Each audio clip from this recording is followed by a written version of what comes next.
Halo guys, Wellshare lagi ngadain giveaway nih. Menangkan hadiah menarik dengan mengikuti step-step berikut ini. Jangan lupa untuk subscribe, komen, like, dan share video-video kita. Pemenang akan diumumkan pada tanggal 16 Oktober 2020 di akun Instagram @wellshare.co. Pastikan kalian juga sudah follow Instagram kita ya. Semoga beruntung.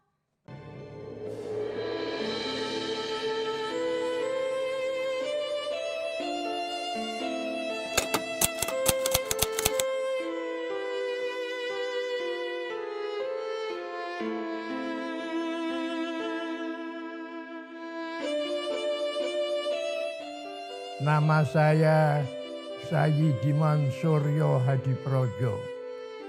Pangkat saya terakhir di TNI adalah Letnan Jenderal TNI. Saya sudah pensiun, sudah purnawirawan sejak tahun 1982. Di sini saya perlu ceritakan lebih luas.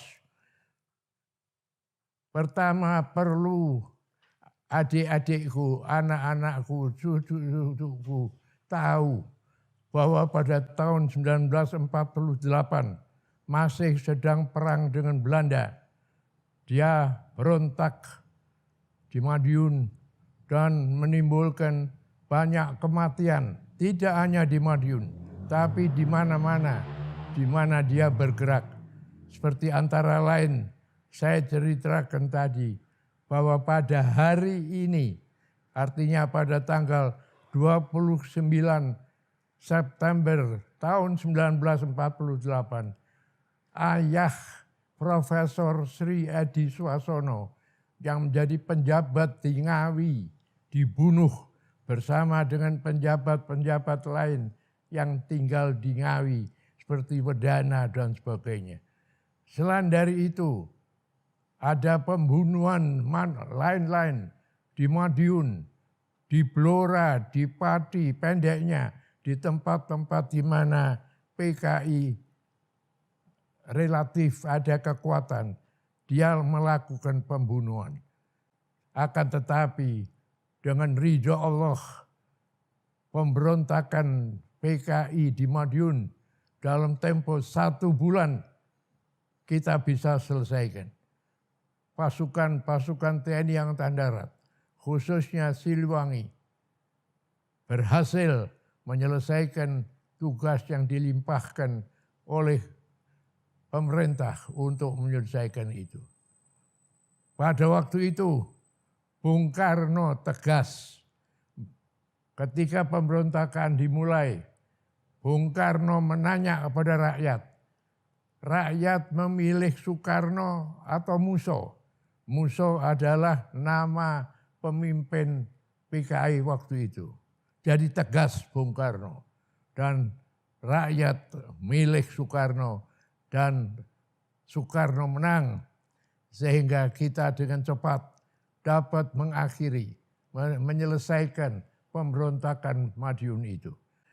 Jadi oleh karena itu, memang di masyarakat Indonesia ada rasa penolakan, bahkan di kalangan Islam banyak kebencian oleh karena PKI seringkali melakukan gangguan pada pondok pesantren dan lain-lain. Akan tetapi sejarah membantu PKI karena pada bulan Desember tahun 1948 Belanda menyerang. Dan ketika Belanda menyerang, masih ada unsur-unsur PKI yang belum kita likuidasi. Unsur-unsur PKI ini kemudian turut melawan Belanda. Dan oleh karena itu, oleh Republik khususnya Pak Gatot Subroto sebagai Gubernur Militer Jawa Tengah memaafkan mereka dan melakukan pemberontakan dan membenarkan mereka ikut serta melawan Belanda. Jadi oleh karena itu PKI boleh dibilang selamat ketika setelah dia berontak di Madiun. memang pemimpin-pemimpinnya seperti Musa, Amir Syarifuddin, Maruto Darusman, ini semua mengalami karena ketangkep. Mereka semua kita hukum mati. Maka tetapi masih banyak yang selamat.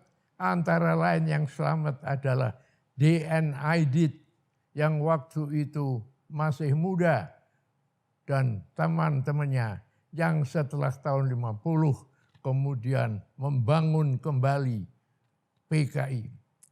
Dan mereka berhasil karena mereka kemudian dibantu oleh Uni Soviet dan Republik Rakyat Cina yang waktu itu juga sedang dalam perang dingin dengan blok barat.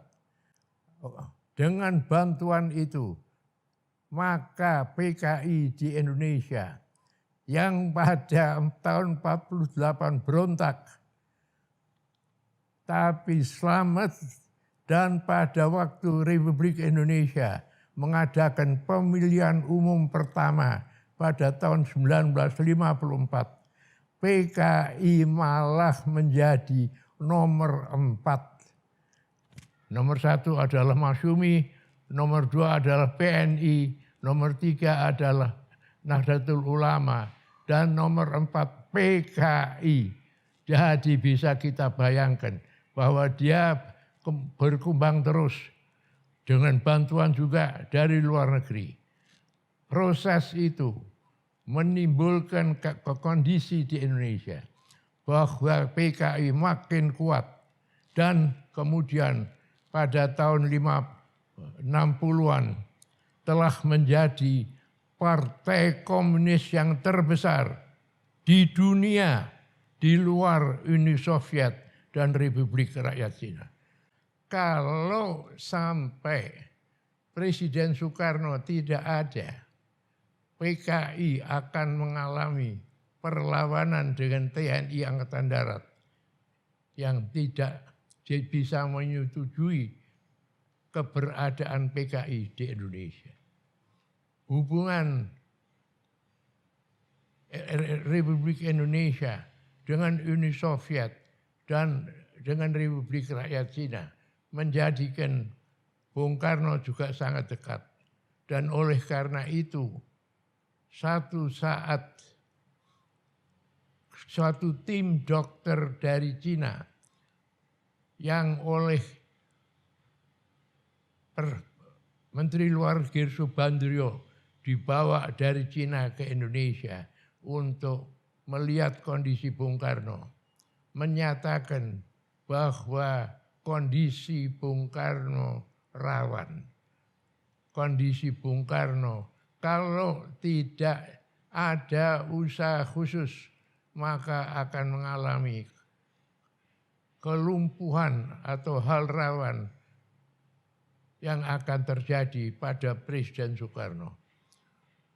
Tentu ketika mendengar ini, pimpinan PKI dan pimpinan Republik Rakyat Cina waspada dan mengambil tindakan-tindakan dan merasa perlu mengambil tindakan-tindakan agar supaya tidak terjadi PKI dihancurkan oleh TNI Angkatan Darat.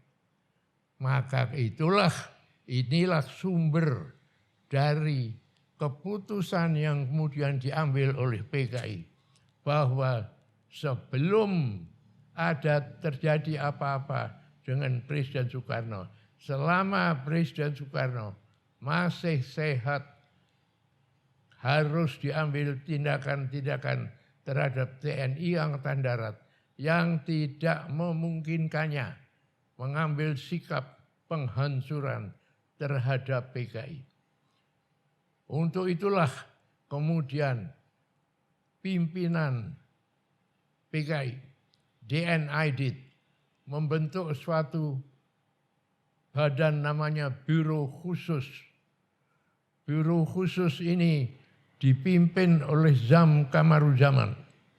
Dan tugas utama Biro Khusus adalah menginfiltrasi pasukan TNI Angkatan Darat, pasukan TNI, dan khususnya TNI Angkatan Darat, agar mereka memihak kepada usaha PKI dan kalau perlu bertindak untuk kepentingan politik PKI. Biro khusus yang dipimpin Zam Kamaruzaman ini melakukan tugasnya dengan efektif dan banyak keberhasilan. Sehingga karena itu pada waktu tahun 65 boleh dikatakan ada pasukan-pasukan yang sudah, kalau tidak seluruh prajuritnya, pimpinannya dan bagian banyak pasukannya sudah berpihak PKI. Antara lain adalah pasukan Cakrabirawa, yaitu pasukan pengawal presiden yang dipimpin Sabur. Tapi ada satu batalion dipimpin Untung, dan Untung ini memang seorang residivis yang pada tahun 48 turut berontak. Dibentuklah kemudian unsur-unsur yang pada saat diperlukan akan bertindak untuk kepentingan PKI. Demikian pula di bagian-bagian lain TNI, seperti di AURI dan di Angkatan Laut. Tapi terutama adalah di TNI Angkatan Darat. Dikhawatirkan juga bahwa di Jawa Tengah ada beberapa batalion yang sudah kena infiltrasi PKI. Demikian pula batalion utama dari Brawijaya, yaitu batalion 530, sudah kena infiltrasi PKI. Inilah kondisi Indonesia pada awal tahun 65. Dan ketika kondisi terus mendesak karena pertama perang dingin makin ramai, kondisi Vietnam antara lain. Maka ini semua juga mendesak kaum komunis Indonesia untuk ambil tindakan. Apalagi ada nasihat dari pimpinan Republik Rakyat Cina kepada Dien Aidit, potonglah kepala ular. Kalau tanpa kepala ularnya nggak ada gunanya. Maka makin aktiflah Biro Khusus dengan Zam Kamaruzaman. Dan akhirnya mereka merencanakan apa yang terjadi pada 30 September, 1 Oktober dengan melakukan pembunuhan, penculikan perwira-perwira yang tadi telah saya sebutkan.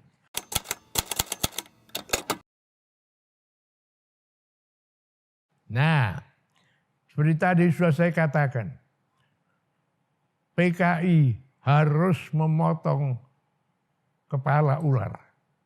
Kepala ular berarti pimpinan TNI Angkatan Darat. Dan kepala ular inilah yang dijadikan sasaran. Pada ketika yang sama, dia bikin